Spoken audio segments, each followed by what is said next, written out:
So here are 4 tips before you buy a house. Tip number 1, your financial situation. What's it look like?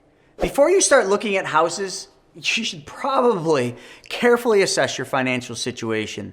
You got to determine how much money you can actually afford to spend on the house. And this includes taking into account your income, your savings, all the other debts you have and all the other expenses you have and any other financial obligations. Because I think a lot of people, when they go into buying a house, they get so caught up in the emotion of buying the house and having this new thing that they often sit there and try to, they almost like force it into their mind. Oh, I can make this work. You should never make this work. It should just work because you already did the work. You already went through all of this. You already did the budget. You already assessed everything you've got going on. And once you got done with all that, you clearly understood you can afford this new house.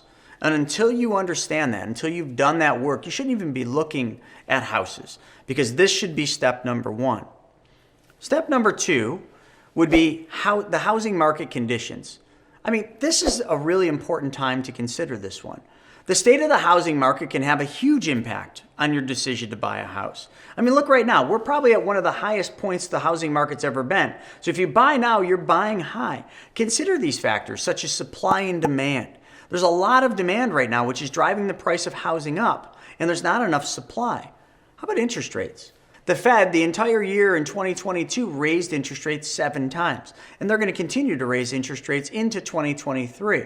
When it comes to interest rates, you have to understand, as they go up, the cost of your borrowing is going to go up, which means you're going to be able to buy less of a house. So if you wait that out and you wait for interest rates to settle back down, which could be a couple of years, then you might be able to buy more of a house for the same price.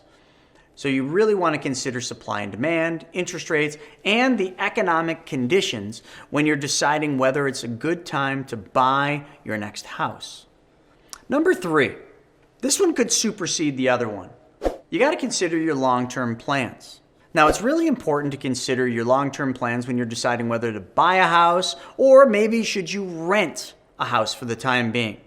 Are you planning on staying in the area for the foreseeable future? Especially right now. If you're buying a house right now, you're buying at the high point of a market. So chances are very strong that the price of that house is going to go down. So if you're looking to buy a house and you might want to move into your dream house in a year, 2 years, 3 years, 4 years, you're probably not going to be able to sell the house for more than what you paid for it. And that, to me, is not a smart decision. So you really got to decide, are you going to stay in this house for some unforeseeable future? And are you ready to take the responsibilities of homeownership? That comes with a lot of things. Things will break. Unforeseen expenses will come up. The furnace will go, the oven will go, and usually at the same freaking time. When everything seems like it's going perfect, all of a sudden you'll look up and your roof will be leaking. These are the unforeseens, the responsibilities of homeownership. Are you ready for that? Number 4, you got to look at your personal preferences. I mean, ultimately, whether or not you buy a house, that's your personal decision. And that decision based and largely depends on your individual circumstances and your priorities. So consider your personal preferences and how they align with the realities of home ownership before making a decision. Are you willing to go into debt if you're doing a mortgage to buy this house? Can you afford this? And if you do, is that going to mean you can go out to dinner less? Is that going to mean you're not going to be able to do the things that you do today just to own this house? These are very important things, and they got to align with your goals. Because I think a lot of people, they bite off more than they can chew. And they do it because they get emotional about owning this new house, but then when they own the house, they're house poor. So I'm going to tell you a couple stories about my house buying. You'll never forget your first house you buy. And I won't forget mine. It was 2003. I had just started as a financial advisor. I had made about $74,000 my first year, which was more money than I'd ever made with my skateboard shops or my pro snowboarding career. So I was really excited about this, and I was buying the house from my uncle. Now, I know you guys are going to laugh. This is going to kind of really make you laugh, but I was buying this house for $105,000, and that was a lot of money to me back then. It was about a $1,200 a month payment, escrowed for taxes and insurance. Now, prior to this house purchase, okay, all I had done is rent.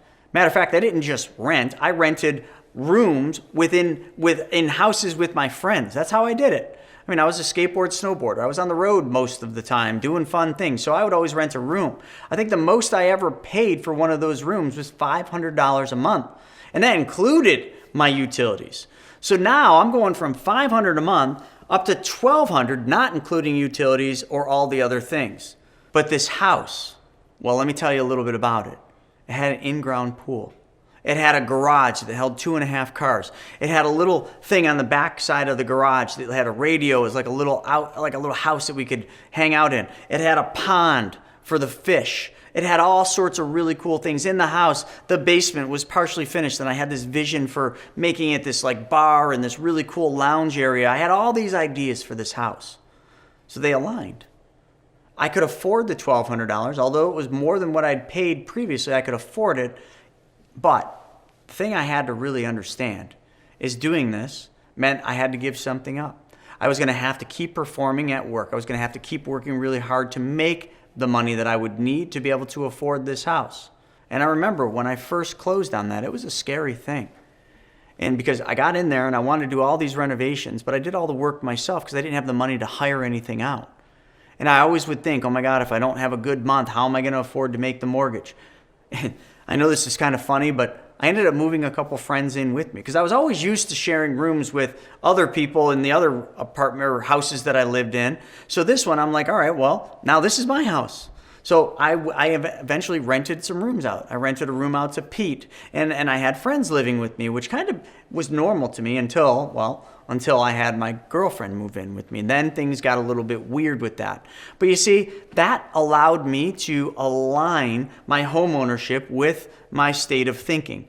And I was always in this nervous Nelly state of thinking. I was always worried, am I going to be able to afford this? By having someone come in and rent a room for $500 a month, that was $500 less that I had to pay. So for me, that's how I did it. Now let's move on.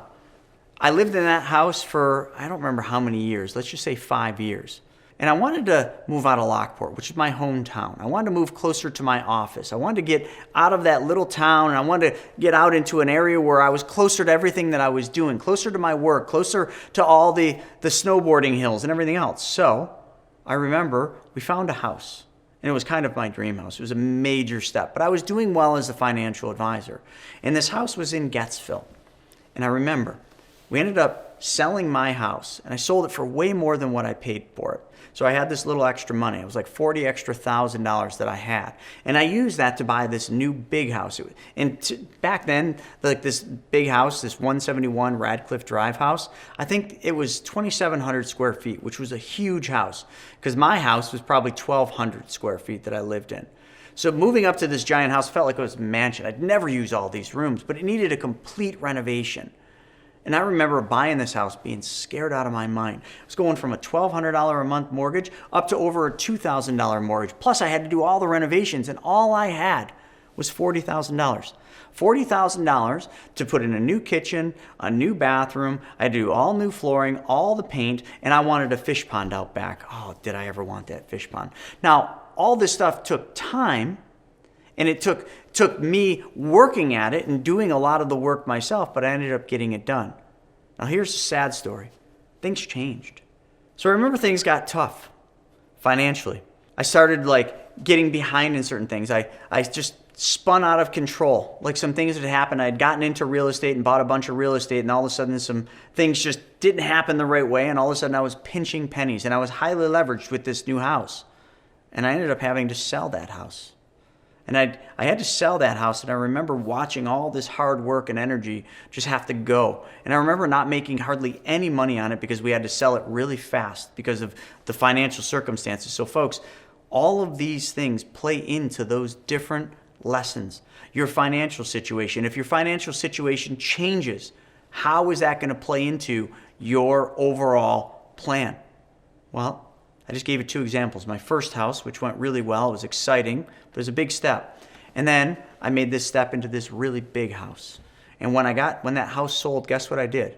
I had to move into one of my apartment buildings. It's a big step down. You don't want to do that in your life. You don't want to get to a certain level and then have to go backwards like I did. But it was because I didn't assess my financial situation. I bought that house on emotion. We wanted that house. And in the end, it wasn't a mistake. I learned a lot, but it certainly could have gone a lot better. And today, that house is worth a ton of money. So sometimes, I kind of wish I would have just pushed through it and kept that house. But at the time, it just felt right to get rid of it. So let's do a quick recap of the 4 tips that you should really follow before buying a house. Tip number 1, just like my story with 171 Radcliffe, know your financial situation before you start looking at a house. And know your financial obligations as well. If you're highly leveraged, maybe buying the new house isn't the right thing. Number 2, look at the housing market conditions. Now back then, both those houses I bought were the right conditions, but today you got to really understand you're buying at the top of the market. There's a lot of demand and not a lot of supply, so you might get into bidding wars. You might drive the price up. Plus, interest rates are on the move up. There's a lot of things working against you for buying a house right now in 2023. Number 3, what are your long-term plans? If you do buy a house at the top, what are your plans if the market stays low? What are the plans if your price of your house is lower than what you paid? Are you planning on staying there for the foreseeable future? Number 4, what are your personal preferences? Because really it's your decision whether or not you buy this house. So what are your personal preferences that will play into your decision to buy this house? Your priorities, your preferences. How do they align with your current relationships, with your current reality? And are you making the right decision in buying the house? So folks, all these things are really important to factor in when you're looking at buying a house. And these are important things that you need to look at very carefully right now in these economic conditions. So folks, I hope this helps. I hope you like this video. And if you like this one, check this video out. Would you rather invest in real estate or in a business? We'll see you on the next one.